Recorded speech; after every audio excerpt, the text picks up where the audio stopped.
আজকের বাড়ির ডিজাইনটি তৈরি করা হয়েছে মুর্শেদ ভাইয়ের জন্য। তিনি একজন প্রবাসী বাঙালি।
মূল্য ৮ টাকা, ১,৯২,০০০ টাকা।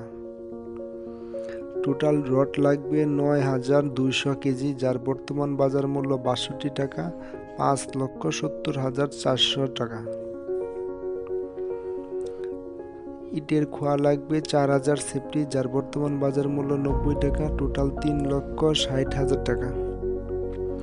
বালি লাগবে ২৬০, বাজার মূল্য ১৩ টাকা, টোটাল ২৮,০৮০ টাকা। সিলেট স্যান্ড লাগবে ১,০০০ সেফটি, যার বর্তমান বাজার মূল্য ৬০ টাকা, টোটাল ৬০,০০০ টাকা। সিমেন্ট লাগবে ৮২৬ ব্যাগ, যার বর্তমান বাজার মূল্য ৪২০ টাকা, টোটাল ৩,৪৬,৯২০ টাকা। মিস্ত্রি খরচ আসবে ৪,০৩,২০০ টাকা। টাইলস, ডোর, উইন্ডোর, প্লাম্বিং, আদার্স খরচ আসবে ৩ লক্ষ টাকা। টোটাল খরচ পড়বে ২২,৩৫,৩২৮ টাকা। এরকম বাড়ির ডিজাইন কেউ তৈরি করতে চাইলে আমাদের সাথে যোগাযোগ করতে পারবেন। আমরা architectural, structural, 3D, electrical, plumbing, drawing করে থাকি। পরবর্তী ভিডিওটি দেখতে অবশ্যই আমার চ্যানেলটি সাবস্ক্রাইব করে রাখুন। ভিডিওটি ভালো লাগলে লাইক করুন, কোনো কিছু জানার থাকলে কমেন্ট করুন, বন্ধুদের সাথে শেয়ার করতে শেয়ার বাটনে ক্লিক করুন।